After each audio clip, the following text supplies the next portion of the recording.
Assalamualaikum warahmatullahi wabarakatuh. Kali ini kita berjumpa di channel The Hit Video. Di channel ini akan membahas berbagai materi pendidikan yang dapat bermanfaat bagi teman-teman sekalian ya. Maka dari itu, ikutin terus channel ini.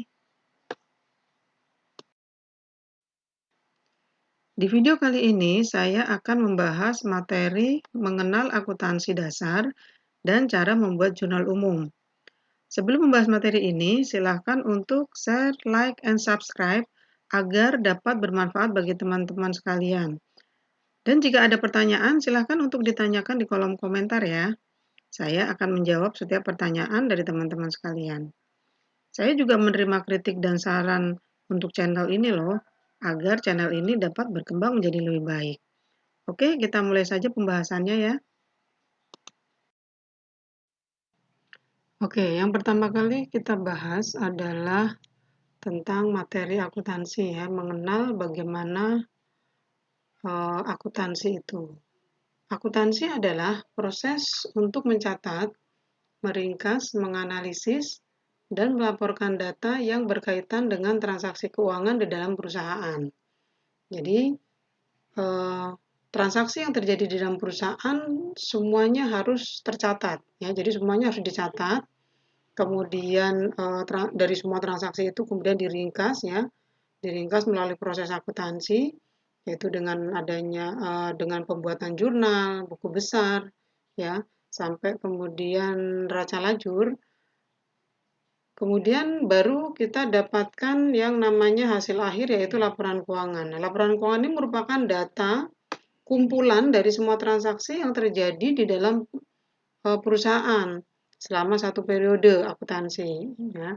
Jadi nanti yang laporan keuangan inilah yang akan kita berikan kepada pihak-pihak yang berkepentingan.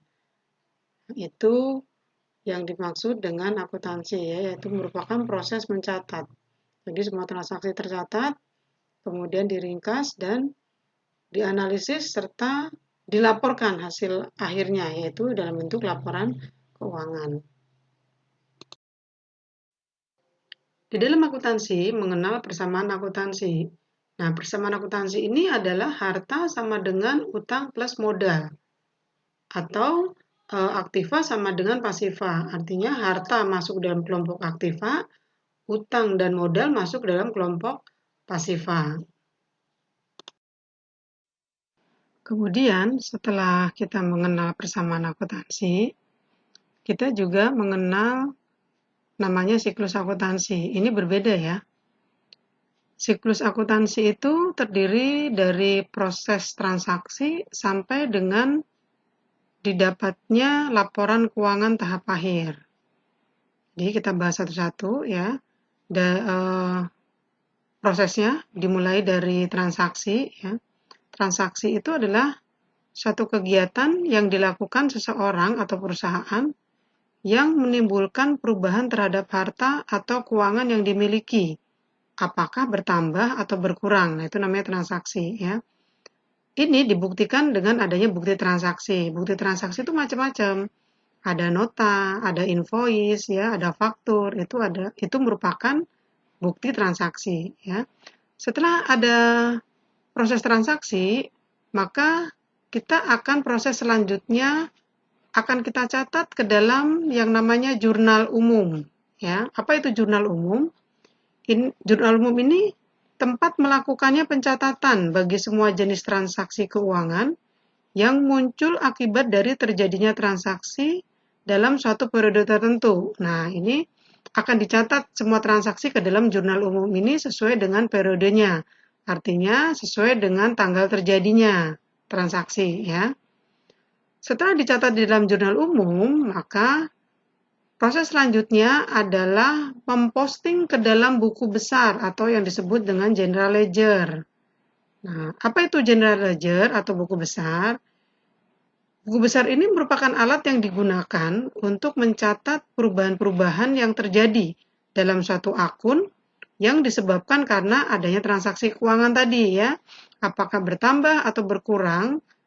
Setiap kali satu akun itu dibuat satu buku besar. Maka perubahannya setiap akun itu ada di dalam buku besar. Contohnya begini, di dalam jurnal umum ada akun yang namanya kas. Maka kita akan buatkan buku besar yang namanya kas.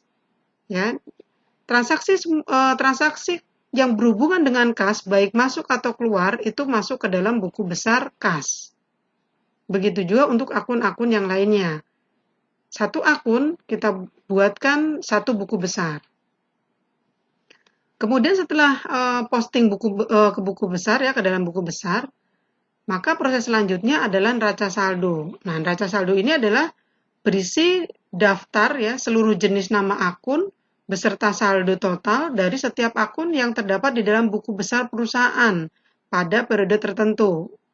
Nah, ini nanti masuknya di dalam buku besar ini kan nanti akan ada saldo akhirnya ya dari masing-masing akun, kemudian nanti akan dimasukkan ke dalam neraca saldo. Jadi neraca saldo ini berisi akun yang terdapat di dalam buku besar. Kemudian proses selanjutnya adalah penyesuaian atau adjustment.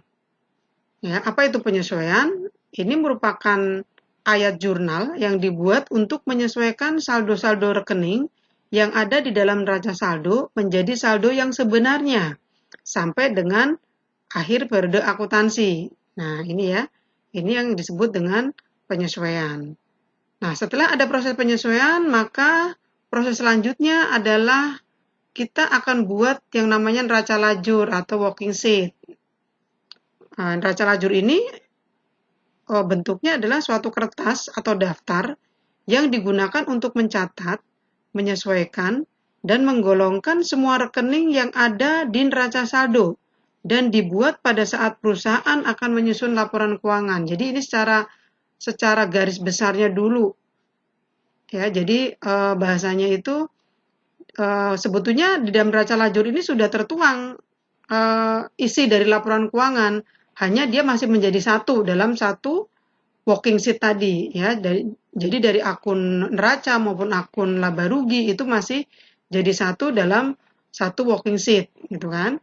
Nanti setelah kita selesai, kita menyelesaikan neraca lajur ya, membuat neraca lajur, maka kita akan mendapatkan proses akhir yang namanya laporan keuangan. Nah, laporan keuangan ini utamanya itu terdiri dari neraca atau balance sheet, laba rugi atau profit and loss, kemudian perubahan modal atau statement of owner capital.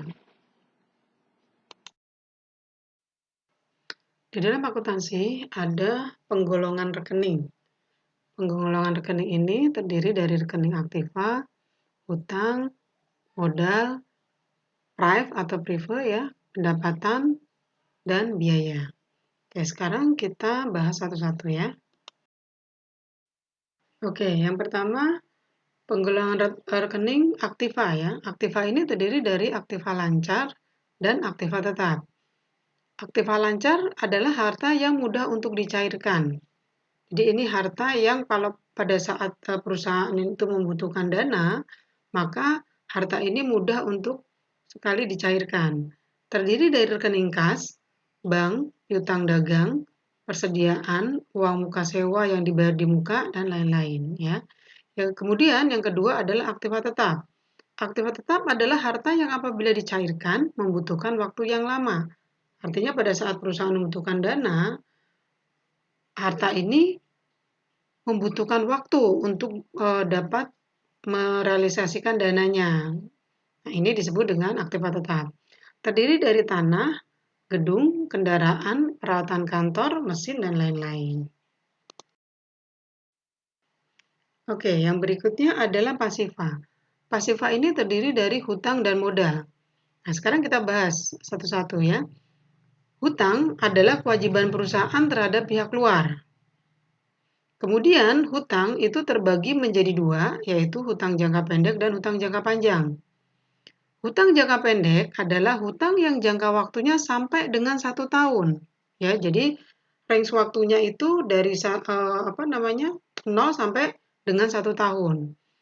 Contohnya adalah hutang usaha, hutang bank jangka pendek, dan lain-lain. Kemudian, yang kedua adalah hutang jangka panjang. adalah hutang yang jangka waktunya lebih dari 1 tahun. Nah, perbedaannya ada di sini ya. Kurang atau sampai dengan 1 tahun, kalau untuk jangka panjang adalah lebih dari 1 tahun. Contohnya adalah hutang jangka panjang, hutang obligasi, dan lain-lain. Kemudian, modal. Modal adalah harta yang diinvestasikan pemilik kepada perusahaan untuk dikelola. Oke, kalau modal sudah jelas ya. Berikutnya adalah PRIV. PRIV adalah pengambilan dana oleh pemilik perusahaan untuk keperluan pribadi yang akan mengurangi modal pemilik.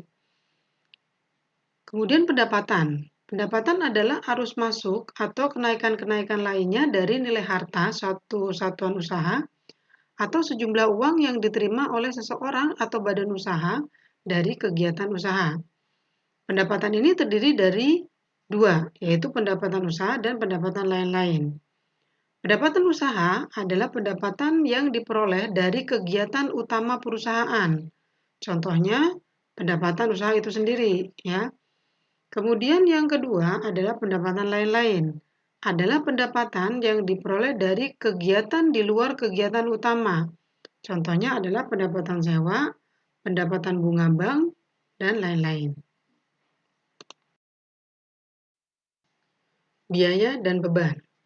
Biaya adalah sumber ekonomi yang harus dikeluarkan demi kelangsungan bisnis yang harus dijalankan.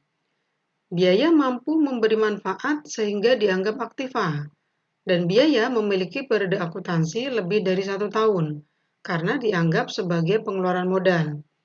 Biaya masuk ke dalam laporan neraca. Ya, contohnya di sini adalah biaya sewa dibayar di muka dan lain-lain.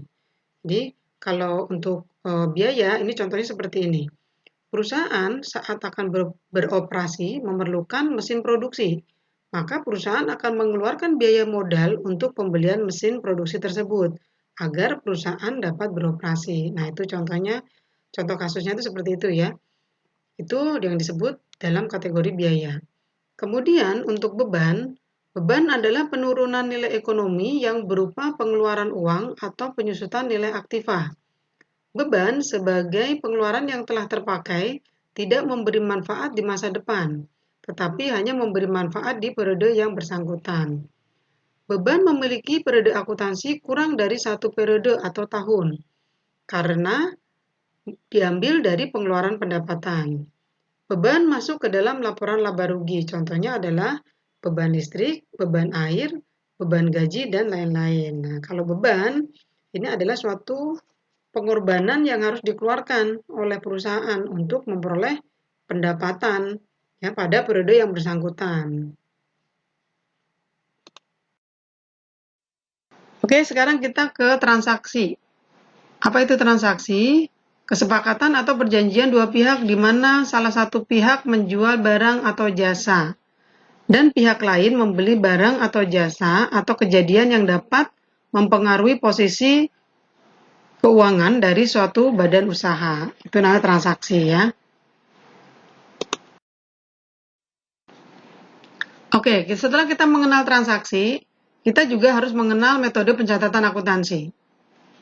Metode pencatatan akuntansi ada dua ya, cash basis dan accrual basis.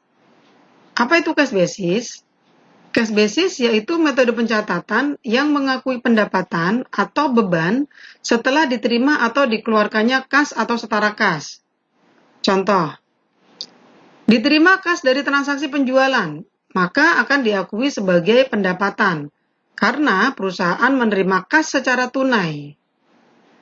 Kemudian yang kedua, dikeluarkan kas secara tunai sebagai pembayaran beban perusahaan, maka perusahaan akan mengakuinya sebagai beban perusahaan. Jadi kalau kita bisa tarik kesimpulan dari sini adalah transaksi akan diakui jika perusahaan menerima kas ataupun mengeluarkan kas secara tunai, baru diakui sebagai transaksi. Itu kalau kita menggunakan cash basis. Kemudian accrual basis, yaitu metode pencatatan yang mengakui semua transaksi berdasarkan tanggal terjadinya transaksi. Baik kas atau setara kas sudah diterima atau belum. Ya, jadi untuk accrual basis ini baik kas atau setara kas sudah diterima atau belum diterima pada tanggal terjadinya transaksi. Contohnya, terjadi transaksi penjualan kredit, maka perusahaan akan mencatat sebagai piutang pendapatan. Meskipun kas atau setara kas belum diterima. Ya, kalau terjadi penjualan kredit, tentunya perusahaan tidak langsung menerima kasnya. Tetapi ini sama perusahaan tetap diakui sebagai transaksi dan harus dicatat. Kemudian yang kedua, terjadi transaksi pembelian. Maka perusahaan akan mengakui sebagai transaksi pembelian saat terjadinya transaksi. Ya, yang dimaksud di sini adalah pembelian kredit ya. Kalau pembelian kredit itu kan berarti kita perusahaan belum mengeluarkan kas dan diakui sebagai hutang. Makanya di dalam metode accrual basis, semua transaksi yang sudah terjadi, baik kas itu diterima atau belum, tetap diakui sebagai transaksi dan harus tercatat. Nah, itu accrual basis. Mana yang terbaik? Ini tergantung daripada perusahaan mau menggunakan metode yang cash basis atau accrual basis. Oke, setelah kita memahami metode pencatatan akuntansi, berikutnya kita ke materi jurnal umum. Jurnal umum adalah pencatatan akuntansi yang dipakai untuk mencatat transaksi keuangan berdasarkan urutan waktu terjadinya dan terperinci. Maksudnya di sini adalah semua transaksi yang terjadi dicatat di dalam jurnal sesuai dengan tanggal terjadinya transaksi secara berurutan ya. Jurnal ini menjadi kunci dari benarnya laporan keuangan. Di dalam jurnal umum, nominal sisi debit dan sisi kredit harus sama ya. Jadi tidak boleh sisi debit dan sisi kreditnya berbeda. Jadi di dalam jurnal umum ini memang sisi debit dan sisi kreditnya harus sama. Oke, langsung saja kita bahas bagaimana cara untuk menjurnal transaksi. Oke, di sini ada beberapa contoh transaksi yang akan kita coba buatkan jurnalnya ya. Nanti juga transaksi ini akan kita lihat pengaruhnya terhadap persamaan akuntansi ya.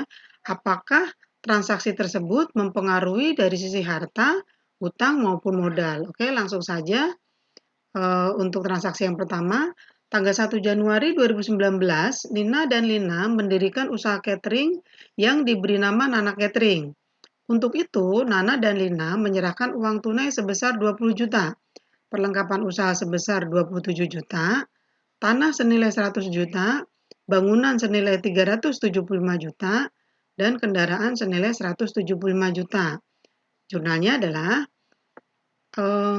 semua yang disetorkan oleh Nana dan Lina, ya, ini merupakan modal dari Nana Catering. Makanya pada saat kita menerima kas, perlengkapan usaha, tanah, bangunan, dan kendaraan, ini posisinya semuanya ada di sebelah debit. Sebagai tandingannya adalah modal, akun modal. Kenapa? Karena membuat jurnal umum itu ya, posisi debit dan kredit harus sama. Maka pada saat ada penerimaan, ini ya, ada penerimaan kas, perlengkapan, tanah, bangunan, dan kendaraan, ini posisinya ada di sebelah debit. Sebelah kreditnya muncullah akun yang bernama modal, ya, modal dari Nana Catering ini sebesar 697 juta. Jadi cara membuat jurnal umum itu posisinya seperti ini ya.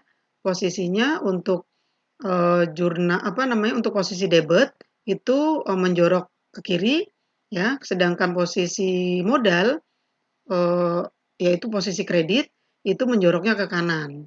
Ini cara membuat jurnal yang benar. Jadi harus dibedakan antara posisi debit dan posisi kreditnya. Tidak boleh disamakan ya satu baris ya, itu nggak boleh. Jadi harus dibedakan antara posisi debit dan posisi kreditnya. Nah, sekarang kita lihat di pengaruhnya di persamaan akuntansi. Yang disetorkan tadi sebetulnya pengaruhnya di mana nih? Di persamaan akuntansi. Karena persamaan akuntansi itu adalah harta sama dengan utang plus modal ya. Oke, sekarang kita lihat. Kas, perlengkapan usaha, tanah, bangunan, dan kendaraan Ini menambah harta dari Nana Catering. Udah pasti ya, karena kita menerima semuanya ini dari setoran modal dari Nina dan Lina. Maka Nana Catering memperoleh modal ya, ini akan menambah harta dari Nana Catering sebesar 697 juta. Kemudian posisi utang dan modal, kita lihat pengaruhnya ada di mana. Oh, ternyata pengaruhnya ada di sisi modal. Ternyata apa yang disetorkan oleh Nina dan Lina ini tadi berpengaruh terhadap modalnya Nana Catering. Jadi menambah modal juga sebesar 697 juta. Jadi posisi harta dan utang plus modal ini harus sama ya. Tidak boleh berbeda. Pasti ada pengaruhnya. Pada saat menerima akan berpengaruh terhadap penambahan harta, juga akan berpengaruh terhadap penambahan modal.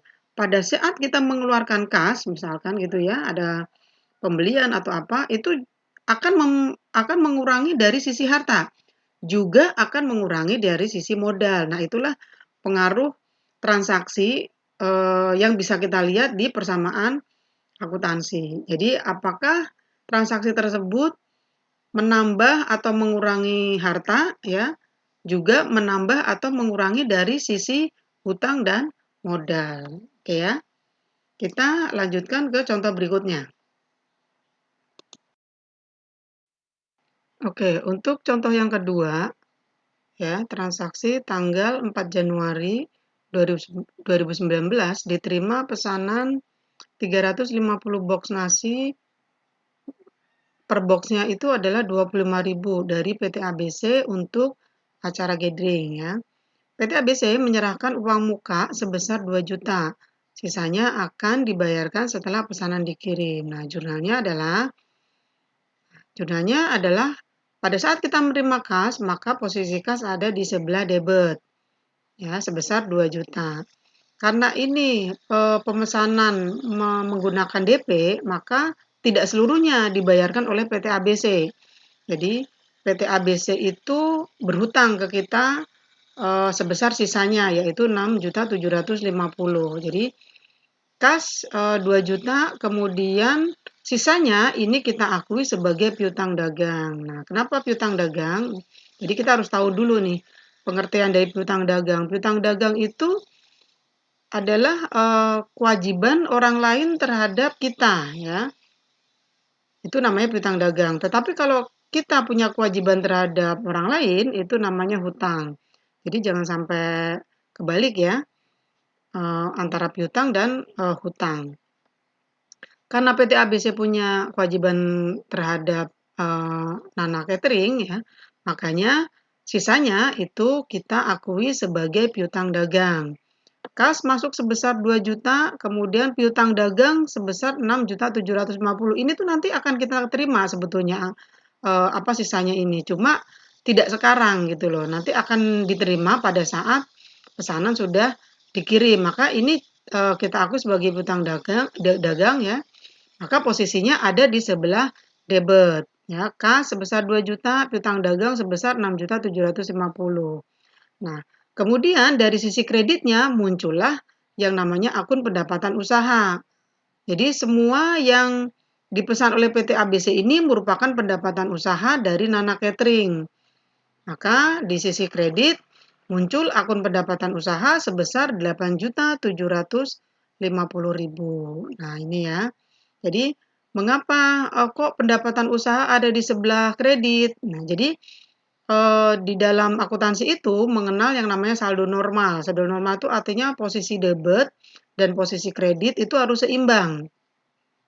Tidak boleh berbeda. Makanya pada saat ada kas masuk, kemudian ada piutang dagang sebesar 6.750.000, maka muncullah di sisi kredit itu akun yang bernama pendapatan usaha sebesar 8.750.000.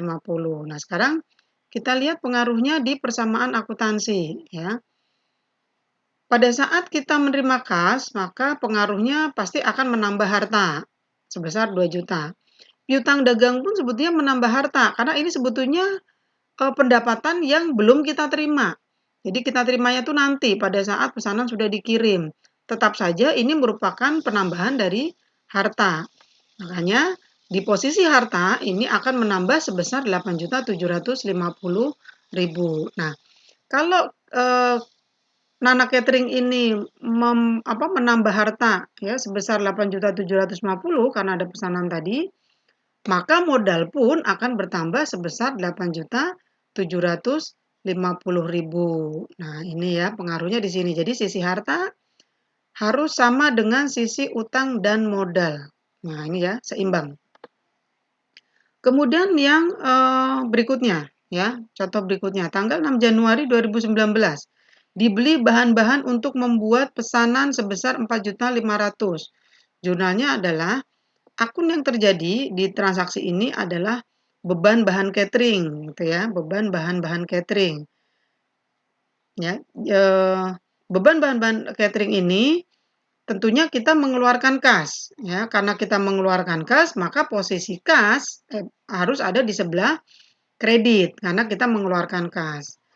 Nah, beban bahan catering ada di posisi debit. Itu ya. Jadi beban bahan catering ini ada di posisi debit dan kas ini ada di sebelah kredit. Kita lihat di persamaan akuntansinya ya, pengaruhnya terhadap persamaan akuntansi. Beban bahan catering sebesar 4.500.000. Tentunya karena kita mengeluarkan kas untuk beli bahan ini akan mengurangi daripada harta Nana Catering sebesar 4.500.000. Karena kita mengurangi harta sebesar 4.500.000, maka modal pun juga akan berkurang sebesar 4.500.000. Nah, ini ya, posisinya sama antara posisi harta dan utang plus modal ini posisinya tetap sama. Oke, kita ke contoh berikutnya ya. Tanggal 7 Januari 2019 diterima pesanan dari Nyonya Dita untuk acara pernikahan senilai 25 juta. Untuknya Nyonya Dita menyerahkan DP sebesar 10 juta. Sisanya akan dibayar setelah acara selesai. Nah, ini jurnalnya sama dengan jurnal di transaksi sebelumnya ya. Ada kas dan piutang yang muncul, kemudian kreditnya adalah pendapatan. Ini juga posisinya sama ya. Kita lihat di persamaan akuntansinya juga posisinya sama. Ini transaksinya sama dengan yang sebelumnya. Kemudian tanggal 10, maaf.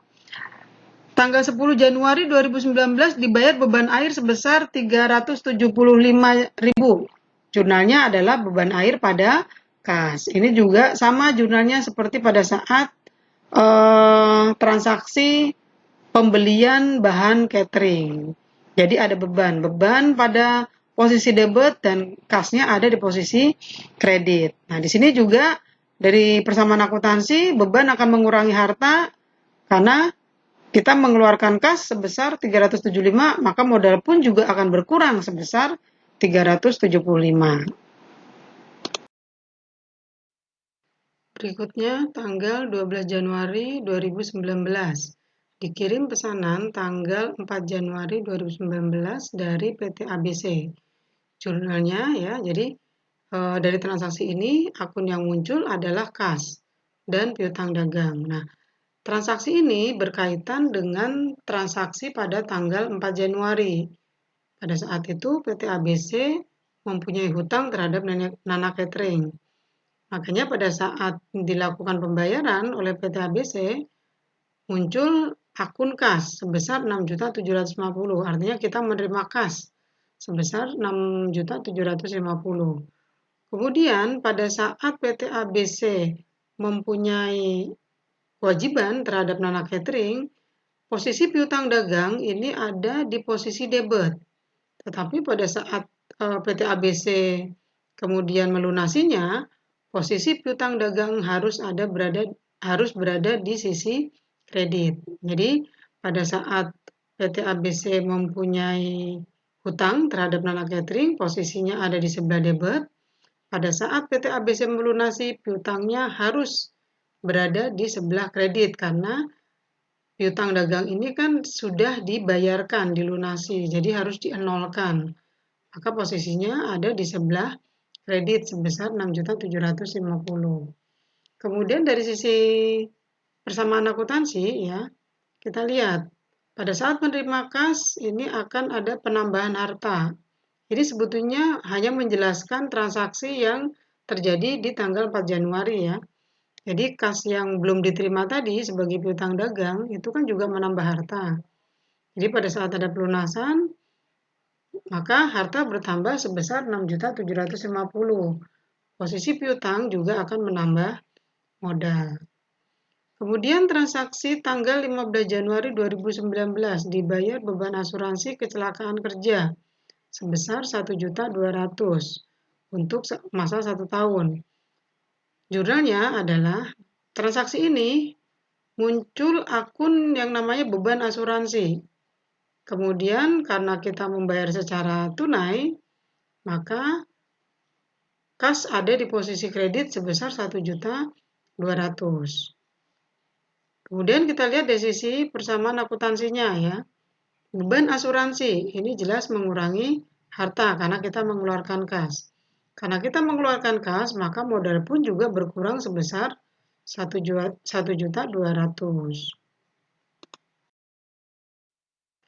Tanggal 16 Januari 2019 diterima secara tunai pesanan nasi box sebanyak 100 box. Per boxnya adalah 25.000 dari Tuan Budi. Nah, karena ini adalah transaksi tunai, maka jurnalnya akun ini yang muncul adalah akun kas dan akun pendapatan usaha. Karena kita menerima kas, maka posisi kas ada di sebelah debit sebesar 2.500.000. Kemudian di sebelah kreditnya apa? Di sebelah kreditnya muncul akun pendapatan usaha sebesar 2.500.000. Kita lihat posisi persamaan akuntansinya. Pada saat kita menerima pesanan,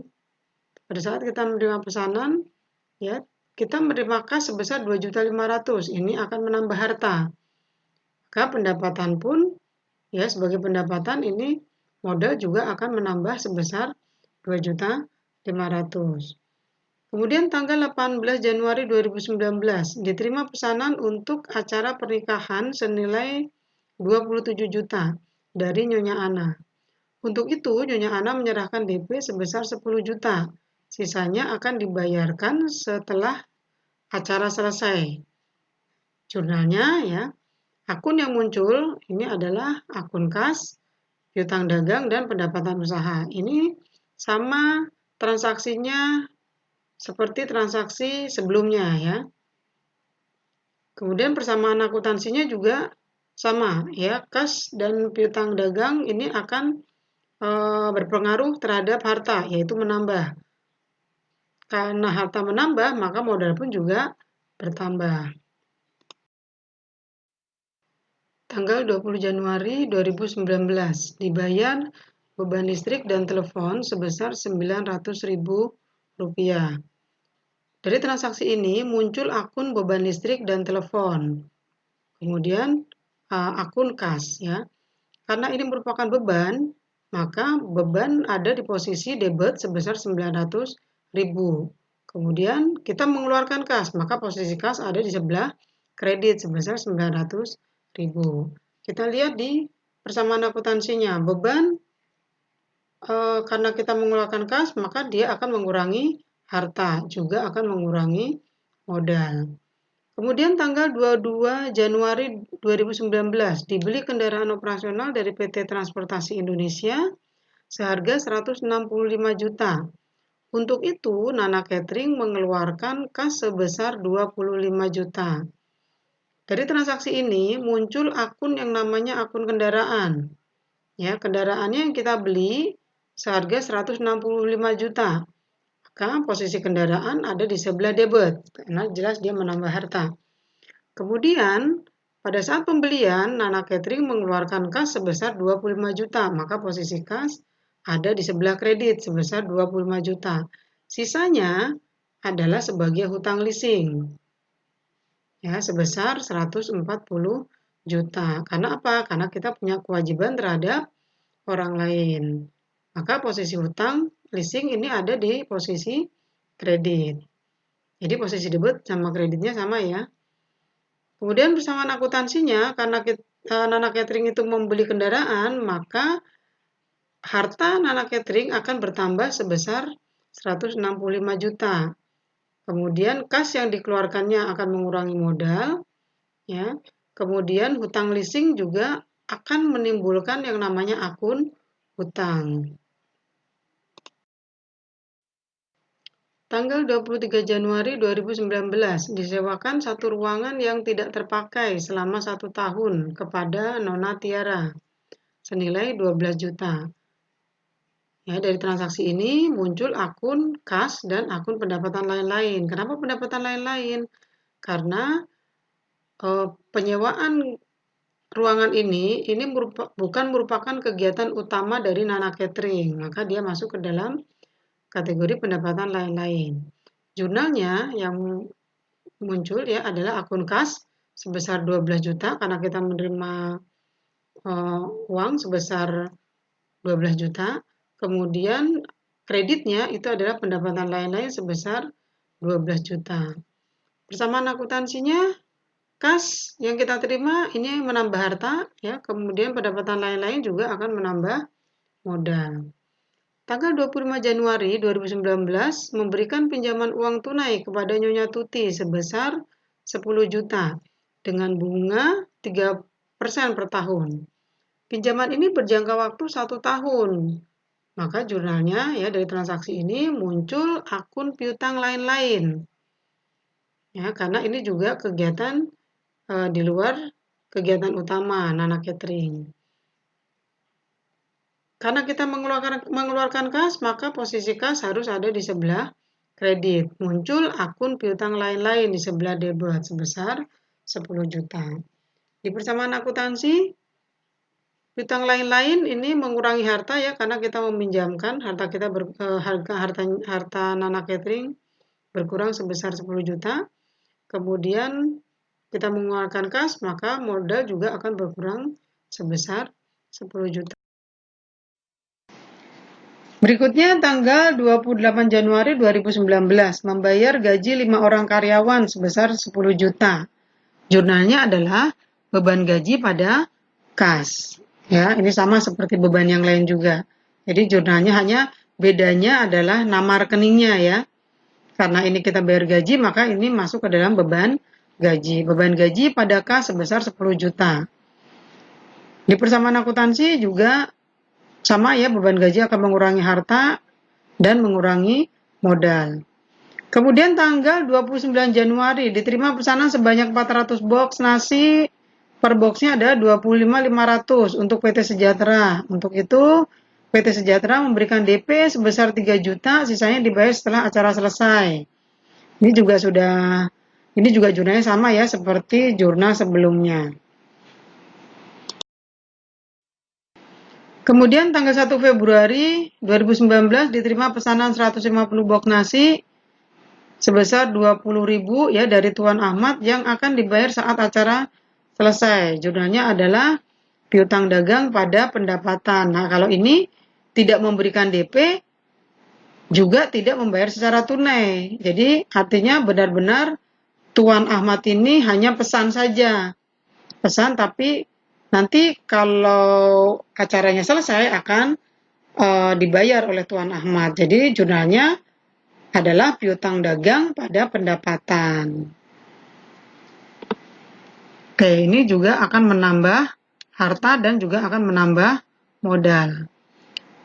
Kemudian tanggal 15 Februari 2019 dibeli bahan-bahan untuk catering ya, sebesar 11 juta. Jurnalnya sama seperti jurnal sebelumnya juga. Nanti silahkan dilihat lagi ya, dipahami. Karena ini sama ya jurnalnya. Oke, berikutnya.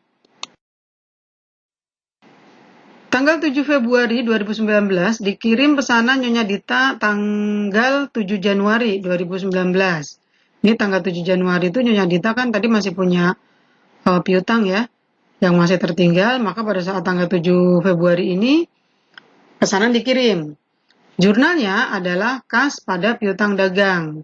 Sebelumnya kan piutang dagang ada di sisi debit ya, karena Nyonya Dita itu membayar pesanan yang tersisa, maka kita akan menerima kas sebesar 15 juta dan piutangnya harus dihapuskan, maka posisi piutang harus ada di sebelah kredit sebesar 15 juta. Kemudian tanggal 9 Februari 2019. Dikirim pesanan tanggal 18 Januari 2019 dari Nyonya Ana. Jurnalnya, nah ini sama kasusnya Nyonya Ana ini sama dengan Nyonya Dita ya. Jadi dia juga membayar pesanan. Maka piutang dagangnya juga harus dihapuskan. Posisinya ada sebelah kredit dan kas yang kita terima ada di sebelah debit. Oke, tanggal 10 Februari 2019 dibayar beban air sebesar 380 jurnalnya. Nah, ini sama pada saat kita juga bayar beban air ya di transaksi sebelumnya. Kemudian kita ke berikutnya ya, tanggal 12 Februari dibeli bahan-bahan untuk catering sebesar 4.500.000. Jurnalnya juga sama pada transaksi sebelumnya ya. Kemudian tanggal 14 Februari 2019 dikirim pesanan tanggal 29 Januari 2019 atas nama PT Sejahtera. Nah, ini kan tadi PT Sejahtera juga punya piutang terhadap Nana Catering, maka pada saat membayar piutangnya harus ada di sebelah kredit, jadi harus dihapuskan. Kas yang kita terima adalah sebesar sisanya. Jadi jurnalnya adalah kas pada piutang dagang sebesar 7.200.000. Kemudian tanggal 20 Februari 2019 dibayar beban listrik dan telepon sebesar 1.100.000. Jurnalnya adalah beban listrik dan telepon pada kas. Ini juga sama pada saat kita mengeluarkan beban. Berikutnya tanggal 22 Februari 2019 dibayar cicilan kendaraan sebesar 3.500.000. Nah, ini kan mulai jatuh tempo pembayaran cicilan kendaraan tadi yang pada saat pembelian kendaraan ada hutang sebesar 140 juta. Nah, sekarang Nana Catering ini membayar angsuran pertamanya sebesar 3.500.000. Jurnalnya adalah hutang leasing ya, karena hutang leasingnya tadi ada di posisi kredit, maka pada saat Nana Catering membayar cicilan, hutang leasingnya harus ada di posisi debit. Karena untuk menghapuskan, tapi menghapuskannya sebesar 3.500.000 sebesar 1 kali cicilan. Jadi hutang leasingnya ada di posisi debit, kas yang dikeluarkannya ada di posisi kredit sebesar 3.500.000. Nah, ini kita lihat di persamaan akuntansinya. Di persamaan akuntansinya ini hutangnya akan berkurang sebesar 3.500.000. Ya. Kemudian ini juga pada saat Nana Catering membayar cicilan, ini juga akan mengurangi harta sebesar 3.500.000. Oke, berikutnya tanggal 28 Februari 2019 dibayar gaji 5 orang karyawan sebesar 10 juta. Jurnalnya adalah beban gaji pada kas. Ini juga sudah sudah sama seperti transaksi sebelumnya ya. Terakhir, tanggal 29 Januari 2019, Nona Nina mengambil uang untuk keperluan pribadi sebesar 2 juta. Maka jurnalnya adalah akun yang timbul itu adalah akun Prive dengan akun kas. Ya, akun Prive-nya sebesar 2 juta. Ya, ini akan mengurangi modal. Kemudian karena kita mengeluarkan kas, maka posisi kas ada di sebelah kredit sebesar 2 juta. Oke, kita lihat persamaan akuntansinya. Prive mengurangi harta ya karena ada pengambilan. Kemudian pada saat pengambilan Prive oleh Nona Nina ini juga akan mengurangi modal sebesar 2 juta. Ini Prive ini adalah nantinya akan mengurangi modal pemilik ya. Oke. Nah, ini adalah rangkuman dari transaksi-transaksi yang sudah dibuat tadi ya. Ini dari Januari sampai bulan Februari. Nah, ini juga ya. Jadi berikutnya ini sampai tanggal 29 Januari.